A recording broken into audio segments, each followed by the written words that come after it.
welcome to another episode of Reading with Dr. Liz. There once was a girl named Cinderella. You may think you know her well, but Cinderella wasn't wishing for a prince.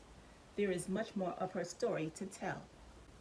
When Cinderella was a little girl, her parents saw all of her potential, and they wanted her to know that it's what's inside of us all that's most essential. So her parents told her something important, something simple but true. Listen close and remember this because it's true about you too. You are smart, you are brilliant, you can be whatever you want to be. Nothing can stop you if you set your mind to it. Just watch and you'll see. Cinderella loved reading and math, and science made her smile.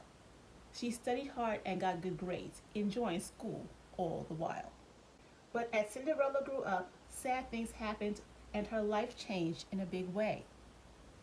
Now she lives with an evil stepmother and stepsisters who only had mean things to say.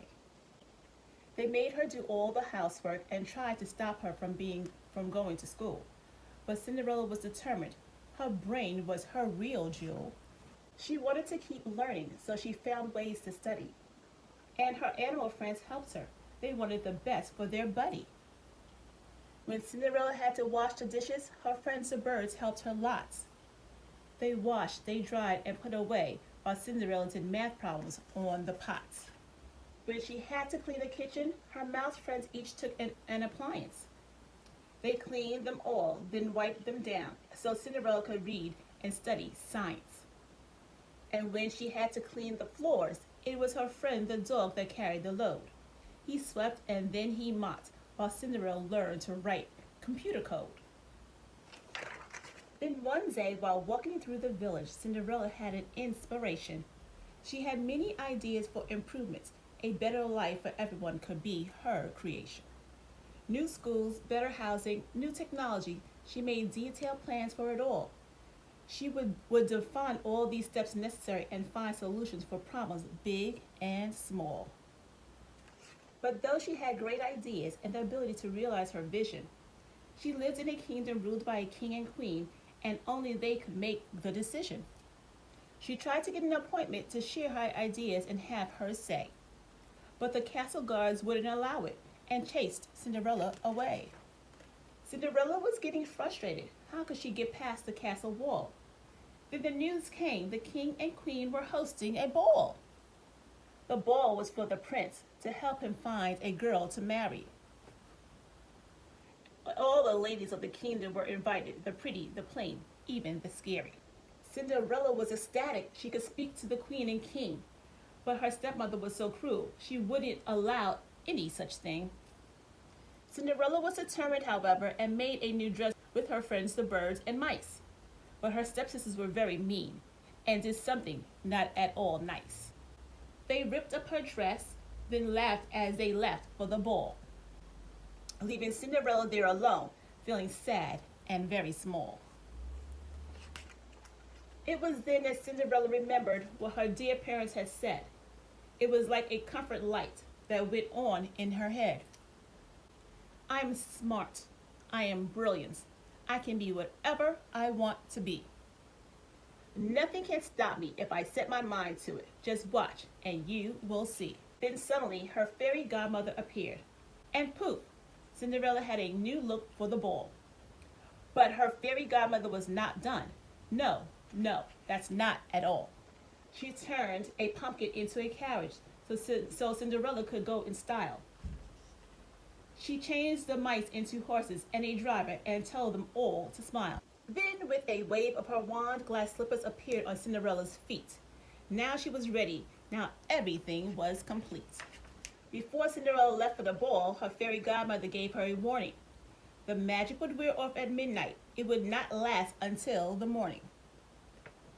No problem, I've got this, Cinderella shouted, holding her plans as the carriage began to depart. I will talk to the king and queen. They will see my ideas are smart. When Cinderella arrived at the ball, she saw a line of ladies waiting to meet the prince, but Cinderella went looking for the king and queen. They were the ones she had to convince. Then Cinderella stumbled and dropped her plans on the floor. But before she could pick them up, the prince was there. He wanted to know more. Cinderella explained her ideas about how to make the kingdom a better place. The prince was clearly impressed.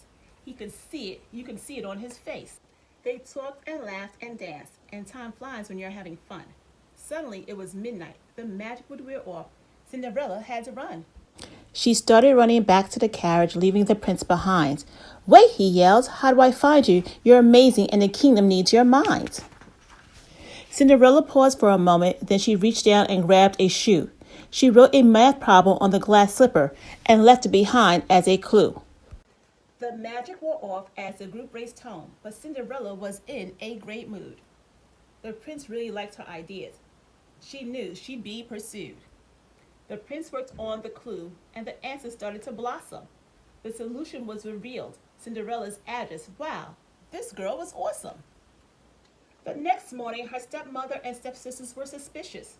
Cinderella was acting like a girl in love.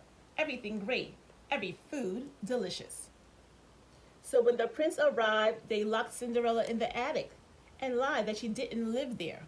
But Cinderella was a problem solver. She picked the lock with a pin from her hair. Her stepmother and stepsisters watched with jealousy as Cinderella rode off with the prince. One day, they even got married, and Cinderella's been improving the kingdom ever since. So yes, she became a princess, but she was much more than her crown and nice clothes. She was smart, she was kind, and she could accomplish whatever she chose. And you know what else is also true? Just like Cinderella, you can too. You are smart, you are brilliant, you can be whatever you want to be. Nothing can stop you. If you set your mind to it, just watch. You will see. I love the Smart Cinderella book, and I hope you did too. I think it was one of my favorites because she did so many great things to help herself and help her community. What are you doing to help yourself? What I do to help myself and get healthy and get back to Mosaic is by walking. For the last 2 weeks, I walked 18 miles, and because of that, I was able to get the Cinderella medal. I joined virtual races so that I can motivate myself to keep walking.